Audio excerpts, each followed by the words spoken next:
আসসালামু আলাইকুম ফ্রেন্ডস, কেমন আছেন সবাই? আশা করি সবাই ভালো আছেন। লাভ কাহিনী চ্যানেলে আপনাকে স্বাগত জানাচ্ছি।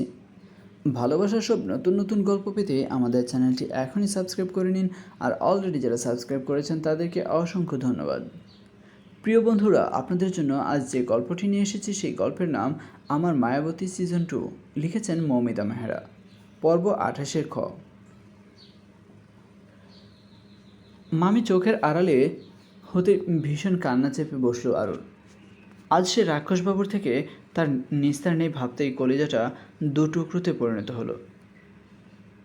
ঠিক কোন গোড়া থেকে কোন মাথা অবধি ঈশানের প্রশ্ন হতে পারে চিন্তা করেই পুনরায় ঢোক গিলল।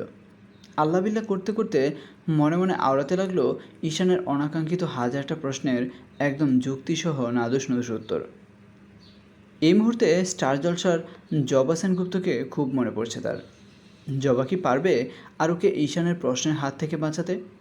আর তারপরই ধুম ধুম ধুম করে 3টা ঠাড়া পড়তো, মানে বাজনা বাজতে আর কি। বাস ছেড়েছে ঠিক 4:30 টানা 15 মিনিট 33 সেকেন্ড ধরে মানুষটার ভয়ে তার পাশে ঝিম ধরে বসে রয়েছে ঠিকই, তবে ঈশানের কোনো হেলদুল দেখলে না, কিঞ্চিত পরিমাণেও দেখা গেল না। হলো কি তার? রেগে কি পুরো অ্যাটম বোম হয়ে আছে নাকি রে বাবা? জিজ্ঞেস করবে কি? না বাবা, কিছু জিজ্ঞেস করতে নিলেই যদি ঠাস ঠাস করে লাগিয়ে দেয় চর। কিন্তু তবুও কথা তো বলতো। এভাবে মুখ গুমড়ো করে এক ধ্যানে ফোনের দিকে তাকিয়ে থাকতে দেখে তো তারই বোরিং লাগছে। কোথায় সারা রাস্তা বকবক করে তার কানের পোকা বের করে ছাড়ার তীব্র বাসনা নিয়ে বসে আছে, আর কোথায় এই জনাব রাক্ষসরাজ এমন নিরামিষ হয়ে বসে আছে। ধ্যাত, ভাল লাগে না। কথাটা মুশফুকে বের হতেই সিটের সাথে মাথা চেপে চুপসে রইল বেচারি।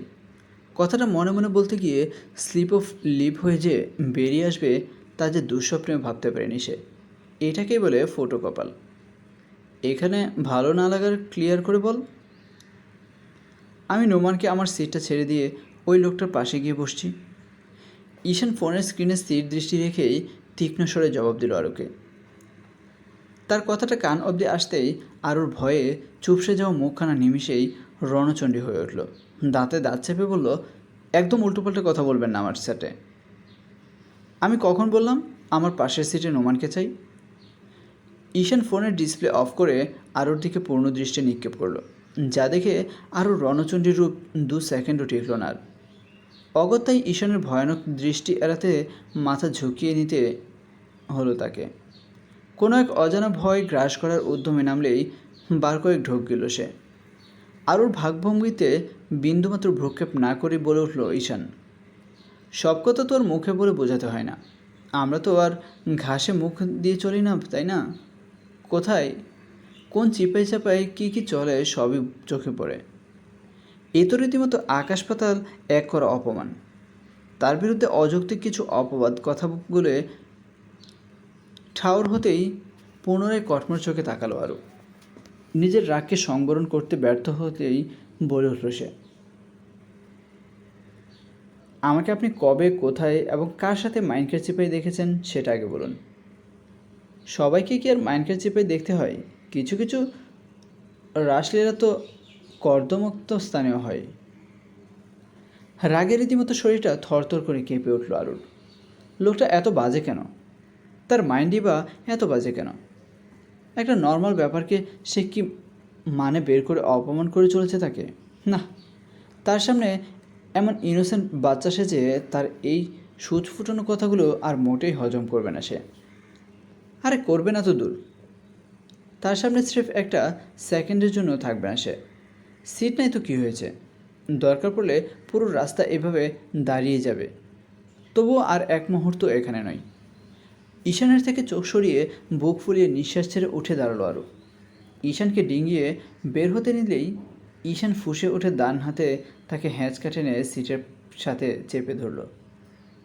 রাগের মাত্রা চরমে উঠতেই তার হিতাহিত জ্ঞান শূন্য হইল মুহূর্তেই। কেবল সিটের সাথে চেপে ধরেই ক্ষান্ত হতে পারল না সে। তাই তার শরীরের সমস্ত শক্তি দিয়েই তার 2 হাত দিয়ে শক্ত করে আরুর বাহু চেপে ধরে মুখোমুখি হয়ে নিল।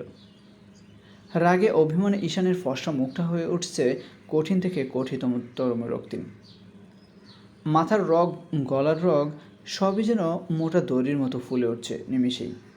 যা দেখে রাগ কষ্ট ভুলে বেচারি ভয়ে কাঁপতে লাগলো। ঈশানের এতটা রাগের সঠিক কারণটা কি জানতে চাই তার মন। সামান্য পড়ে যেতে চাওয়া কি তাকে কোনো এক ছেলে হাত ধরে সাহায্য করেছে, স্রেফ এইটুকুই নাকি অন্য কোনো কারণ? কি মনে করিস নিজেকে? হ্যাঁ, যা খুশি তাই করবি?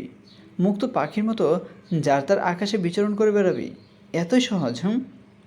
দাঁতে দাঁত চেপে ঈশান বেঁচে থাকতে আরুর দিকে অন্য কোনো ছেলে তাকাতে, সেটা তোর ওই স্টুপিড দুঃস্বপ্নকে কখনো আনবি না বলে দিলাম। আর যদি কখনো এমনটা হয় তবে জেনে রাখ, তুই যাকে নিয়ে ভাববি তাকে তো আমার হাতে মরতে হবেই, আর তুইও বাঁচবি না। তোদের মেরে শেষে আমিও মরব, মাইন্ড ইট।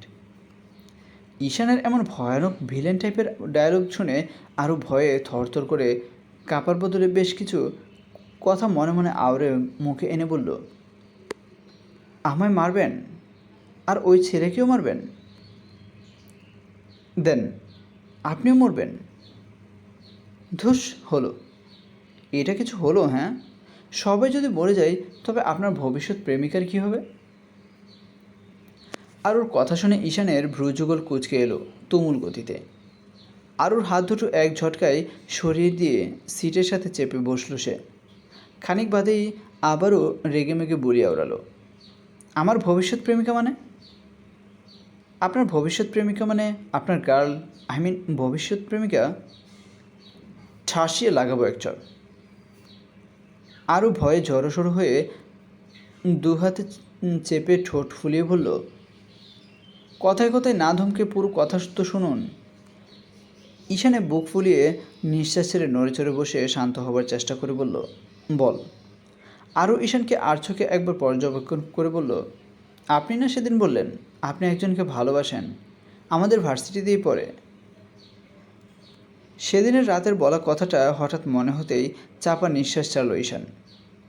মাথার এলোমেলো হয়ে থাকা সিল্কি চুলগুলোতে দুবার হাত চালিয়ে গলা খাকারি দিয়ে বলল, আরও আমোদিত গলায় বলল, দেখেছেন, নিজেই বলেছিলেন আপনার নিজের গার্লফ্রেন্ডের থুক্কু ভালোবাসার মানুষ আছে। তো তো তো তো না, মানে একটা কোয়েশ্চেন আর কি। কী কোয়েশ্চেন? এটাই যে আপনার যদি ভালোবাসার আপনার জন্য যদি কাউকে ভালোবাসার ওয়েটা অন থাকে তো তবে আমার বেলাতেই এত কঠিনত্ব কেন? ঈশান বাঁকা হেসে আরুর দিকে পূর্ণ দৃষ্টি নিক্ষেপ করতেই আরও ভয়ে আবারও জড়সড় হয়ে বসল। মিনমিনে গলায় আবারও কিছু বলতে গিয়ে ঈশান বাদশেদে বলে উঠল, ভালোবাসার অধিকার সবারই থাকে, যেমন আমারও আছে তেমন তোরও আছে। তবে হ্যাঁ, এখানে একটা কথা আছে, বিশেষ করে তোর জন্য। আরও ঠোঁট উল্টে বলল, শুধুই আমার জন্য? কী কথা শুনি? আরুর আগ্রহী চোখে চোখ রেখে ঈশান তার দিকে কিছুটা ঝুঁকে এসে বলল, কাউকে ভালোবাসার বুঝি এতই তারা? ঈশানের হঠাৎ কাছে চলে আসাতে আরও তার প্রিয় প্রাণ পাখিটাকে আষ্টে পৃষ্ঠে চেপে ধরেই সিটের সাথে লেগে গেল। ভরকানো গলায় আমতা আমতা করে বলে উঠল, সেটা কখন বললাম? আরুর ভরকে যাওয়া মুখটা দেখতে ঈশান মুচকি হেসে সোজা হয়ে বসল। বলল, তবে? আরও চোখে মুখে অসহায়ত্ব ভঙ্গিমা টেনে বলল, কেবল আমার জন্য কোনো কবি কোনো মহাবাক্য সৃষ্টি করে গিয়েছিলেন, সেটা জানার জন্যই তো জিজ্ঞেস করলাম। কোন কবি সে তো জানি না, তবে কেউ তো বলে গিয়েছেন। কি? এটাই যে তুই এক্স্যাক্টলি কাকে ভালোবাসবি, কাকে নিয়ে গর্ভাধার স্বপ্ন দেখবি, কাকে নিয়ে। আরও বিষয়ে চোখ দুটো গোলাকার করে নিয়ে ঈশানের কথার মাঝে বলে উঠল, হোয়াট? কোন বেটায় এমন গাঁজাখড়ি কথা আমার জন্য বলে গিয়েছেন? ঈশান বিস্ফোরিত নয়নে তাকিয়ে বলল, আমি। ঈশানের মুখে আমি শুনতেই ভয়ে সিটিয়ে গিয়ে মুখ চেপে ধরল আরও। আপাতত তার হাত থেকে ধমাধম মার খাওয়া ভয়ে সিটের তলায় ঢুকেও গিয়ে ঘুম পাড়ানি মাসি পিসি গানটা গিয়ে ঘুমিয়ে যেতে ইচ্ছা হলো খুব। এও জীবন তার। পুরোটা কথাটা না শুনে কেমন করে দিয়ে দিল তো এক মহামারী আকারের বকা। এবার কি হবে রে তোর আরও?